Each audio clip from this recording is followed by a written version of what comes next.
você que sempre quis se iniciar na pintura, mas não sabia por onde começar, qual o primeiro passo, o que fazer, hoje é o dia, porque nós vamos resolver essa questão para você. Nós não, ela, que é expert em pintura em tecido, faz trabalhos incríveis como esses, uma pintura realista, impressionante, parece uma fotografia e eu já estou de olho nesse bolo de milho, Verônica Silva. Olá! Bem-vinda! Obrigada, muito obrigada. Olha, você chama de realista mesmo? Isso, é uma pintura mais realista, exatamente. Porque, de fato, parece uma fotografia, né? É, se assemelha ao real, né? Então Olha a gente aí, chama essa de realista. pipoca, essa maçã do amor, esse brilho, tudo isso é incrível. Mas as pessoas veem esse trabalho e falam assim, nossa, mas deve ser muito difícil. Claro que a Verônica tem anos desenvolvendo essa técnica, ela compartilha com a gente, mas tudo é uma questão de início, de treino, de aprimorar a técnica, Exatamente. né? Tudo na vida tem um começo, né? Então tem um começo, Verdade. tem o meio, claro, tem o seu fim, mas a gente está aí na trajetória. Então tudo na vida tem um começo. Então hoje eu vim passar algumas dicas para vocês começarem na pintura em tecido. Para chegar naquele ponto das imagens que vocês mostraram, a gente começa pelo que eu vou mostrar hoje.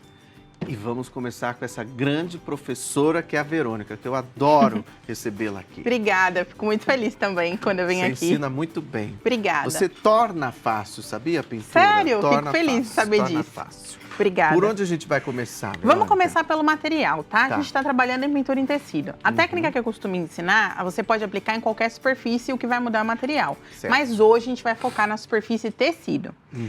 Quando você está começando, evitem aqueles tecidos que a gente chama de pé de galinha. O pé de galinha é o pano que a gente faz para pano de prato. Ah, que ele é mais aberto Isso, assim, e né? também é feito para enxugar.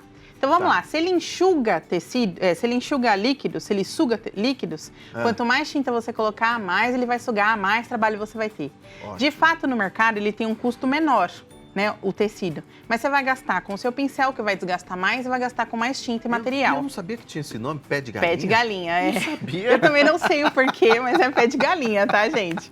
Quando eu comecei a pintar há 26 anos atrás, a gente usava aqueles sacos que vinha farinha, etc. Você desmontava Verdade, ele e pintava. verdade. Hoje já não é assim. O mercado tem uma gama gigantesca de tecidos, é só você escolher.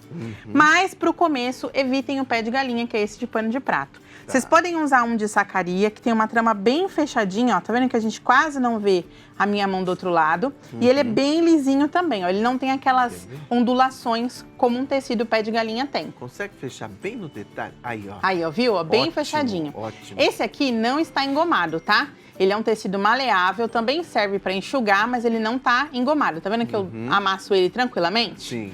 Agora, esse tecido aqui já é o engomado, que também tem uma trama bem fechadinha. Esse é o perfeito, é o ideal pra gente pintar. Por quê? Porque como ele é engomadinho, ó, tá vendo? Eu amasso ele já fica mais. Certo. Ele faz com que a tinta deslize, o pincel desliza sobre ele, então ele é super recomendado. Muito Mas bem. esse aqui tem um custo um pouquinho mais elevado, apesar de eu achar ele super vantajoso, porque a gente economiza com outros materiais. Ah, Isso. mas eu não consigo pagar esse aqui. Então optem por esse, que é um pano de copa, né? Um pano de prato, mas é aquele que não é todo texturizado. E aí no mercado vocês também encontram o pano colorido. Os coloridos, Isso. né? Hoje em Esse dia aqui eu, tem esse aqui eu várias trouxe cores. um mais clarinho, Rosa, tá? Mas eu sei amarelo, isso, preto. exatamente. Várias cores mesmo. Mas aqui eu trouxe um mais clarinho só pra vocês verem. Esse aqui também costuma ser, ó, engomado, tá vendo? Ó, amassei e ficou. Por quê? Porque ele tem uma goma, ok? Perfeito. Bom, vocês têm muita dúvida sobre folhas. Tá. Porque as pessoas ficam assim, ah, como é que a gente começa quando tem que começar com folha? Como é que a gente faz? Então eu trouxe aqui uma folha, esse estilo de folha é figurativo. O que é figurativo? Ela não se assemelha ao real, mas a gente entende que é uma folha, tá? Por que ela não se assemelha ao real? Porque tudo que a gente vai fazer, a gente faz esse estilo de folha. Na pintura figurativa, que é a antiga porcelanizada. Certo. Vou fazer maçã? É essa folha. Vou fazer rosa? É essa folha. E tá. na pintura realista, a gente analisa a folha do item. A folha da maçã é diferente da folha da rosa. O A folha da formato rosa é diferente, Exatamente. verdade. A folha da rosa é diferente da do girassol. E assim vai, tá? Então Tá. na realista a gente analisa isso. Mas a pincelada é primordialmente parecida com essas aqui, por isso que eu vou ensinar, tá bom? Ótimo. Bom, vamos lá. Posso trazer um pouquinho só pra cima, Verônica? Claro, pode Não vai sim. te atrapalhar? Não, assim? vai não. Tá bom. Só pra gente usar a imagem de Perfeito. cima também. Ó, vamos lá. O que a gente vai fazer aqui? Optem para riscar também no nosso tecido por um lápis 6B. Por quê? Porque a ponta dele é uma ponta mais suave. O lápis 2B, que é aquele que a gente usa na escola, ele tem uma ponta muito afiada. Ele pode machucar o seu tecido. Então, para evitar, é melhor você usar essa pontinha mais suave, do 6B para cima, tá? Só vou desenhar a nossa folha. É um formato simples de folha, não precisa se preocupar, ó. Tá? Bem simples. Só uma referência de onde a gente vai pintar. Exatamente. E aí eu vou mostrar alguns pincéis para vocês. Vou dar uma pincelada literalmente com os pincéis, só para vocês entenderem como eles são. Antigamente tinha que preparar o pincel, hoje já tem. Assim. Hoje eles já são preparados, tá? Se você encontrar algum pincel que não é lixado, que não é preparado, ok, pode preparar, porque ainda existe no mercado. Antigamente não, uns anos atrás. Vamos corrigir, né? Porque senão a gente entrega a idade. Exatamente. Então, hoje já tem lixado. Se você não encontrar lixado, que é muito raro, tudo bem, pode lixar, mas ele já vem lixadinho e eu vou mostrar pra vocês.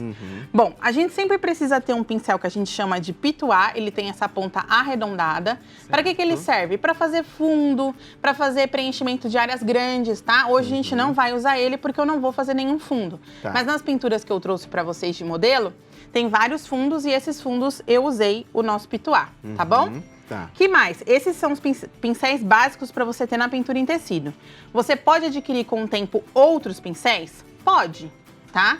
Tem vários números, vários outros tamanhos, enfim. Mas aqui a gente está usando os básicos. Aí tem o lixadinho que você comentou. Para que a gente usa esse lixado? Ó, para preencher. Vou pegar a tinta e vou preencher nossa folha. Não precisa se preocupar muito com as coisas, ó, com o formato, porque a gente já vai fazer o formato. Essa aqui é a forma mais fácil de se pintar uma folha. Ó. Certo. Preenchendo. Preenchendo. Esse pincel serve para preenchimento. Por quê? Porque ele é lixado, ele é mais durinho e a tinta entra na trama do tecido. Se a tinta fica só na superfície do tecido, quando você lavar, ele vai desbotar.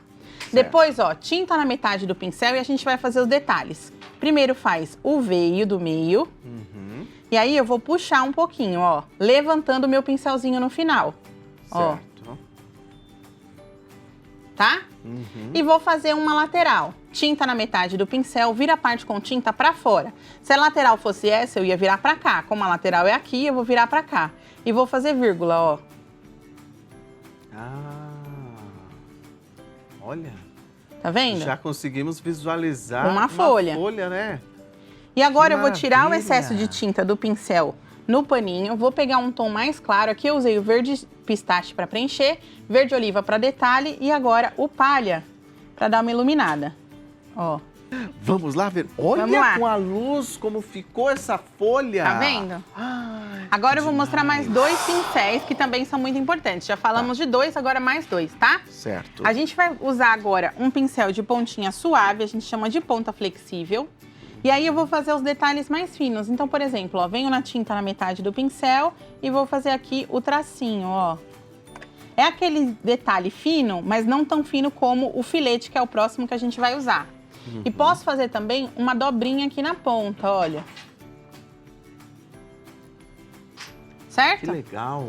E aí, depois, a gente pode finalizar com o filete. Aqui eu tô usando o liner, que é essa pontinha mais linha, por isso que se chama liner, mas vocês podem usar o filete, tá? O filete é curtinho. Isso, é curtinho. Venho aqui, ó, com a tinta e posso fazer detalhes menores que eu quiser para algum tipo de acabamento. Tá vendo? Ó. E aí, pra finalizar, vamos lá. Já mostrei os pincéis, o tecido. Machucadinho na folha. Exatamente, deixa mais realista. Eu trouxe aqui exemplos de folhas realistas, ó. Essa aqui já é folha realista, tá vendo, ó? Que eu fiz. Nossa, que Eu peguei a mesma folha e fiz as graduações dela diferente, né? As maturações dela de forma diferente. Olha que demais, gente. Isso. Vejam a pincelada, gente, igualzinha que eu acabei de mostrar pra vocês.